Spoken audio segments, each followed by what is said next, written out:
Hello Taurus friends, I'm Annie Botticelli and welcome to my Taurus September 2023 Astrology Horoscope Forecast.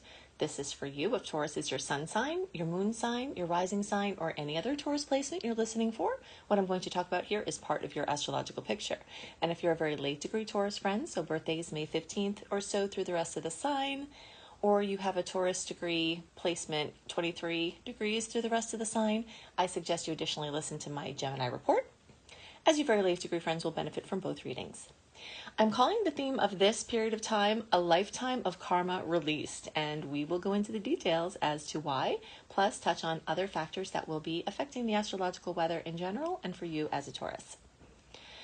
We are back in the month that I'm having the chart on the screen, so if you're listening to the podcast version and you want to see the visual, go to Annie Botticelli and look for Taurus September 2023.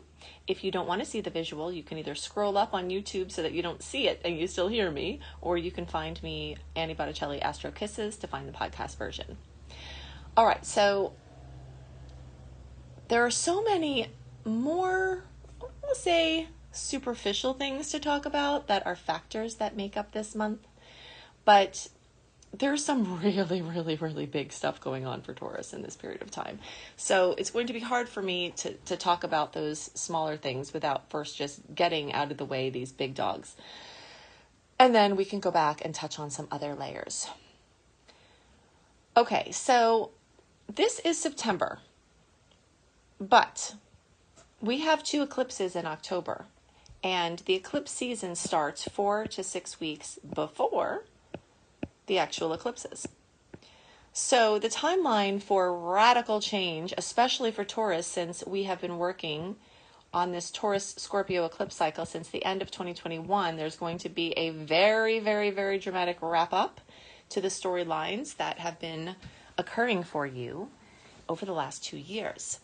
And September is going to be very full of things happening. So if we wait till October to talk about this, we're completely missing the boat, because you will be having things happen even in August and definitely September, where you're going to be like, oh my gosh, this is big, what's happening? And you're probably not going to hear about it much in September reports, because nobody's going to be talking about that for September, if they even talk about it in October.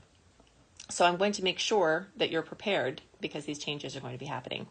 So October 28th, we've got the full moon eclipse at 5 degrees of Taurus. That's in your sign. And everyone in the zodiac can have amazing things happen, or challenging things, or intense things from this and these eclipses.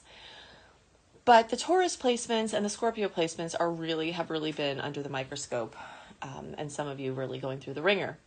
Now, all of the Taurus placements will be affected by this, but the closer you are to 5 degrees, so that's basically going to be April born, in like 26, 27, 28, 29th, but really all the April born until like around May 1st, you all are really getting targeted for this. But those of you not in this spectrum, definitely listen up, because the early degrees are not going to be the only ones experiencing changes, especially if you have another Taurus placement within these degrees, which you may. Okay, so what are the kind of things that happen? Life-changing endings, radical new beginnings, trajectory shifts, like I said, very major conclusions to storylines that have begun. So one of the things that can happen is a lifetime of karma can be released. When we're looking at the nodes of the moon, which is what the eclipses follow, these eclipses go on the ecliptic. Okay, so right now you can see the eclipses are technically in Aries and Libra, because as of April, we started the new eclipse cycle. Well, it actually started before then, but we've woven in the new eclipse storylines of Aries and Libra. We'll be working with those for a couple of years. But at the same time, we just shifted out of these North and South node transiting placements, being in Scorpio and Taurus. And this is like the after effect, the carryover, and the conclusion, okay? So the South Node energy has to do with your karma, for better or worse. So when we say a lifetime of karma can be released, it could be positive karma, where things that you've done throughout your life, even if you believe in past lives, this could come into play. If you believe that we only have one life, this can still be completely relevant. If you believe that our genetics, that we have karma from what our ancestors experienced, this is all of that. So this eclipse, this conclusion of this eclipse can actually release a massive amount of amazing karma. It can burn off a massive amount of difficult karma. And either way, it can leave you much more cleared and centered and relieved. Not to say that all the things that as they go on are going to be great or easy, but there is some kind of karmic wind-up happening here. And this is a very, very big deal. And you will notice it. And it can happen in any level, but it's going to be very much happening in your space of your individual sufficiency, your other people's money, your shared money, a lot of having to do with you and your resources and other people and their resources, and the merging and the swapping around of those, arenas. I could talk all day about this, but I won't. We have other things to cover. But if you want to understand more about this, go to Annie Botticelli, my homepage on YouTube. Make sure you're in my page and not just have searched for me and then see my stuff there, because you won't see the playlist listed unless you get into my actual channel. So look for the eclipse playlist, and then look for eclipses in Taurus, or second house, it will say. Okay, and then look for eclipses, and if you want to get more layers into this, look for eclipses in Aries, because for Taurus, that's the first house that it's going to be in. Okay, so you can get that house info. Now, if you want to also better understand this October 14th new moon eclipse in Libra at 21 degrees, you can look for eclipses in Libra. And then you can also look for eclipses in Virgo, because that's the house, or the sixth house, because that's the house that eclipse is going to happen for you. So between those 4 videos, you'll have a really good idea of the potentials of this eclipse season. And like I said, September is going to be just as hot for information and news and trajectory shifts as October will be. So part of August, all of September, all of October, all of November is covered in this eclipse energy, and that is the eclipse season. So expect it to be quite a doozy. If you haven't already signed up for my secret star portal at anniebastrology.com, I suggest that you look into that, because along with, there's over a year of archives and more coming every month. But one of the sections is called How to Deal with Tough Astrological Transits. And I've got a whole section on ways that you can make these transits that are really intense much easier. Get the lessons, get through them, and keep your center. Okay. And those links are also in the notes underneath the video or podcast. Okay, so now while we're on the topic of just radical karma being released, let's just go and talk about some more of these very big major transits, because we have a lot of other lighter things to talk about. But while we're just getting in there, let's just talk about these. So Pluto has ducked back into Capricorn, but as of recently, it will never be far enough away from the energy of Aquarius to be acting there.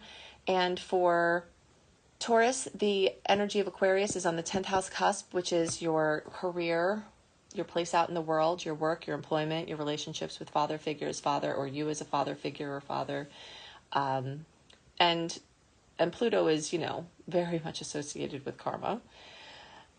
So Pluto is moving through here, and I've told you this before, but for those of you who are new or if you forgot, I've recently, because I have Aries rising, so I'm ahead of the transits. All of these long-term transits, I go through them first, and then you go through them. So when I describe a transit along one of these outer planet transits to you, not only do I know them from 20 years of professional astrology, but I also know them from having just gone through them myself. So I have a lot of insights. Okay, so Pluto is here in your 10th house saying grow or die. And, in some energies of Pluto, it's literal death we're talking about. We do see the types of changes coming with Pluto having to do with literal death. But a lot of the time, it's figurative. It's like a business is dying, a way of a business is dying, a way of, what you're focusing on for your work. There's something going on here that if you don't grow, then whatever you've created is going to go away. And you're going to be pushed, like I've been, since Pluto was in Capricorn, 2008, I've been pushed in my work sector. If I wouldn't have had Pluto there and knowing the lesson of grow or die, I probably would have never put forth the effort to start and maintain my YouTube channel, which, my work has really expanded very dramatically and created amazing opportunities for me and kind of set me up for a tremendous amount of awesome experiences as I help people, which was the intention to begin with. So you are set up here. You will have the pressure to grow or die. And this, okay, at the same time, can release karma, because the effort that you put forth to show up for these opportunities are going to release positive karma in the form of the experience that you get from doing the work, and can also release belief systems that were keeping you stuck. Okay, so this is going on. Now, when something big happens at the 4th house cusp, it opposes, the 10th house cusp, it opposes the 4th house cusp. So that put people who have outer planet transits on these cusps at a crossroads. So you are at a crossroads not only because of this 2-year eclipse cycle that you've been really working through, but also because Pluto is sitting on this cusp for you. So things involving mother and mothers, and family of origin and ancestors, things involving your work in the world, whether you make money from it or not. Sometimes someone's work in the world, they don't earn money from it. When I started doing this channel, I wasn't making money. I did it because I knew I was supposed to do it, and all the signs pointed towards it. Now it has evolved into an intricate part of my business and my work. However, that wasn't the intention of it originally. And you may find that things involving this change or this experience doesn't always involve how you earn money. It involves something you're supposed to be doing. It's like life purpose stuff. And it has to do with your place at home, your inner world, your outer world. It's a very, very, very, very big time for Tauruses. Okay, so now that we've talked about a lot of that heavier stuff, we can kind of just breeze through some of the lighter things that will absolutely be affecting you, but aren't as much as of like lifetime changing and karmic releasing of lifetime things. So I'll just go in order here. Something else very notable is that Jupiter is moving through your sign. Okay, so as we said, we see more and more layers of Taurus intensity.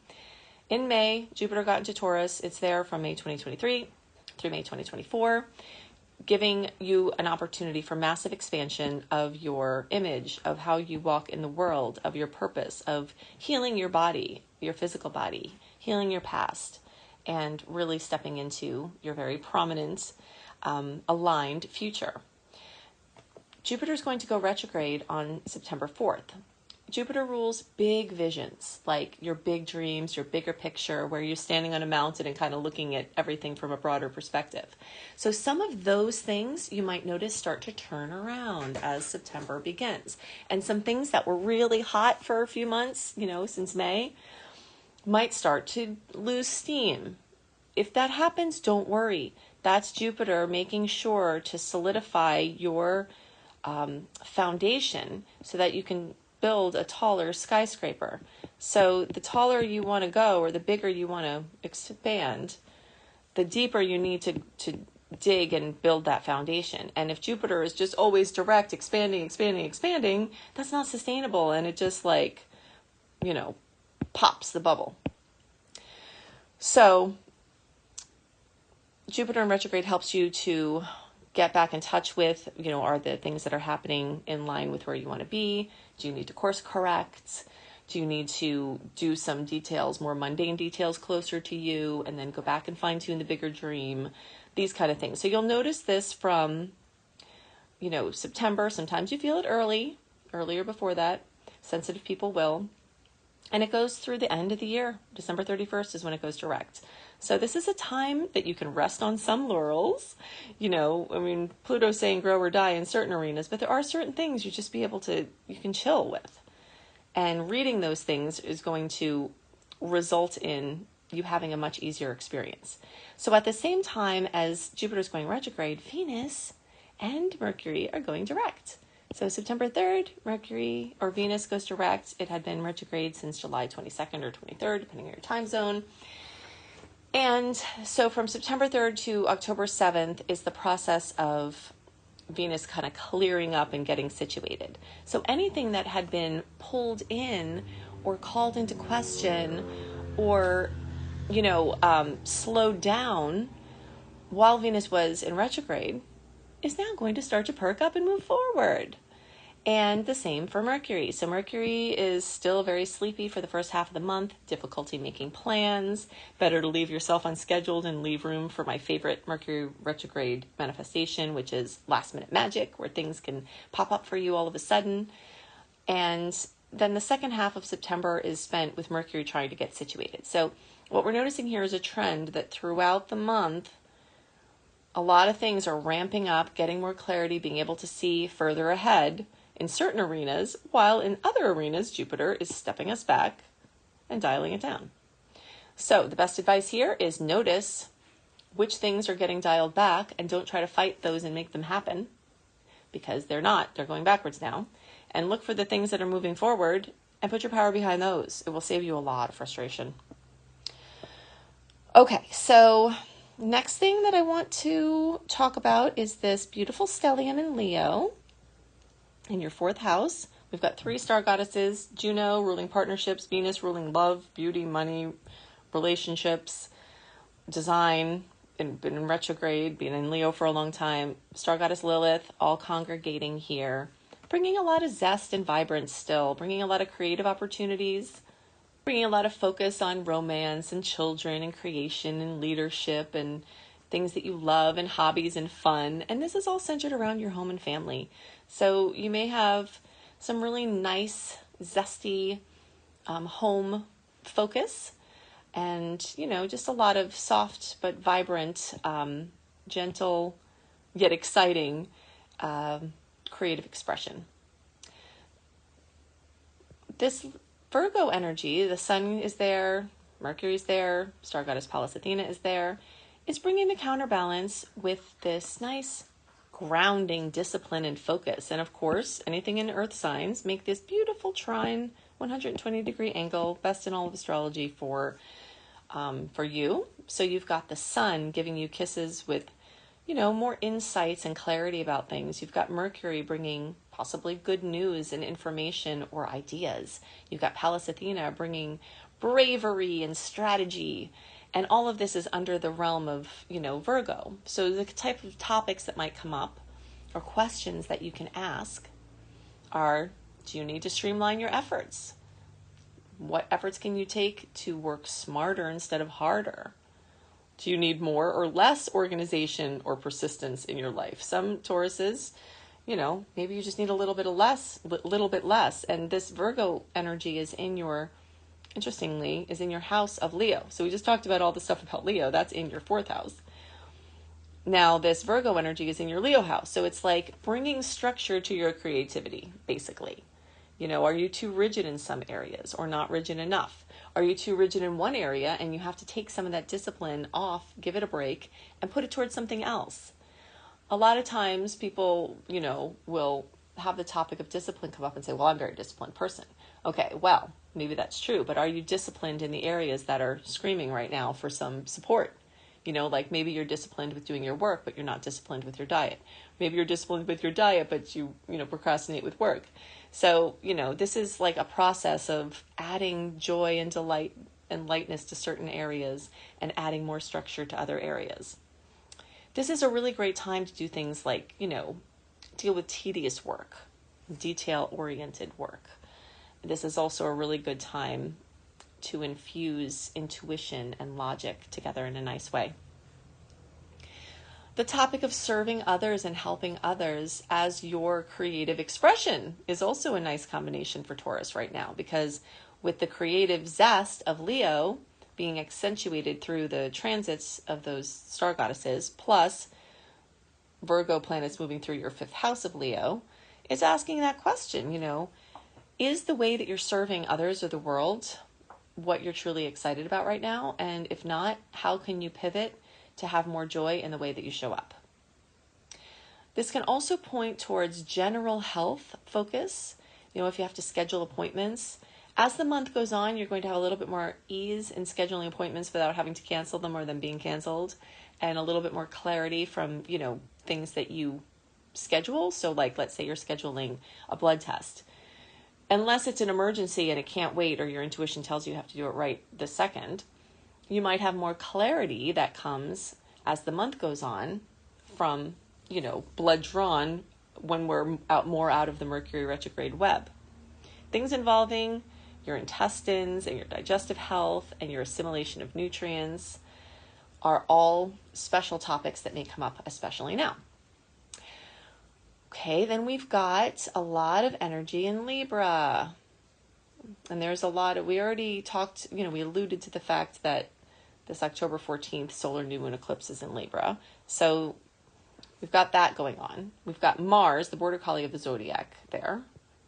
This part of fortune moves so quickly, we're not going to talk about that one.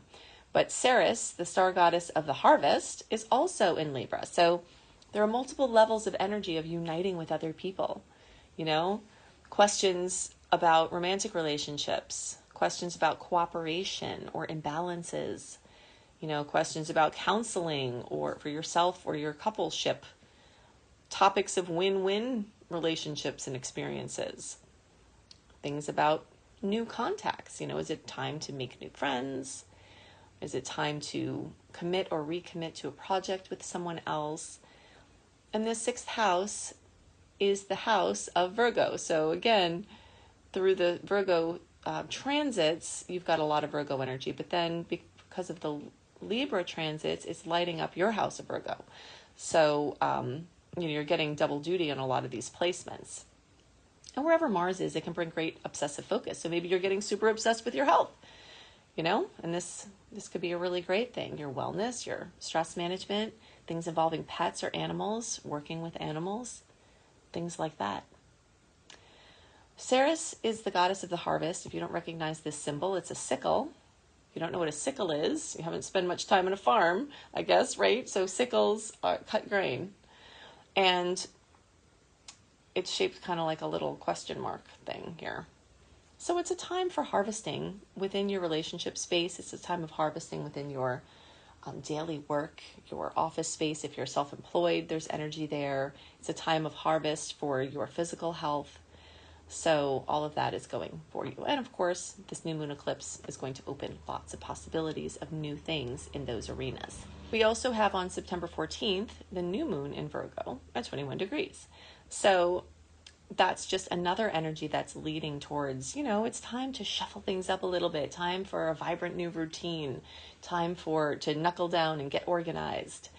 And because that's in an earth sign, you'll especially be getting kisses from that being an earth sign as well. And all of you can get goodies from that, but especially those of you between 16, okay, so it's September 14th, 21 degree Virgo, new moon, 16 to 26 degrees.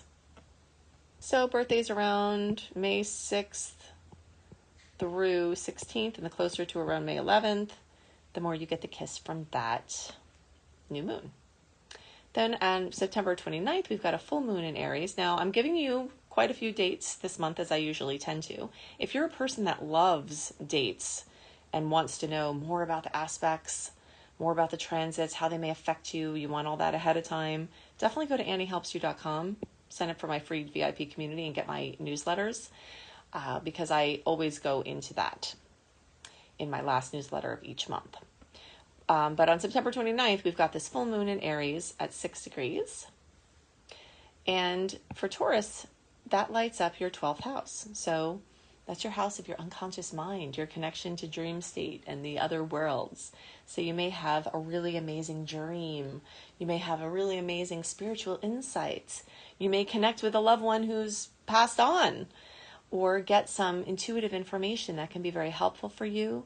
You may have deep, profound psychological or spiritual healing from the energy around this full moon. So, you can look out for that in the days towards the end of the month. If you have burning astrology questions and nobody to ask them to, and you're stuck in your independent learning because you don't have support, you will love my Becoming a Professional Astrologer Mastery Course. Go to beastropro.com, beastropro.com. It's very much geared towards helping people earn money as a professional astrologer, but all of the foundations of this course are just as readily used by people who just want to learn astrology for themselves, for their own self-development, and to help their family and friends, and to align better with the natural rhythms of the universe, which is the theme of my work. So you can go to beastropro.com. All these links are in the notes underneath the video or podcast, and check it out, because we've got this wonderful forum. It's my course. There's a wonderful forum, and, everybody in the forum, is there. And it's just an amazing place where you can ask the questions and get them answered. One of the reasons I've been successful, I believe, is because I had someone to ask questions to, and I never was stuck on anything for too long without being able to move forward because I had a friend who was my teacher to ask. So if you want to have that same support with your studies, you will love it. And this course has been the same price for all of the 8 years I've been teaching it, although it's started out at 12 modules. Now it's over 100 modules. And you do get free updates as well for any things I add. So it's very affordable, it's accessible, and I hope to see you there. If you want to see more of my free stuff, go to anniehelpsyou.com, see all the ways I can help you create alchemy in your life. And definitely sign up for my free email newsletter. I now have astrology education emails. I always send information on how to make the most of the current transits and what's going on in the stars at the moment so that you can align with the natural rhythms. I hope you have a wonderful month, and I'll see you next month. Bye.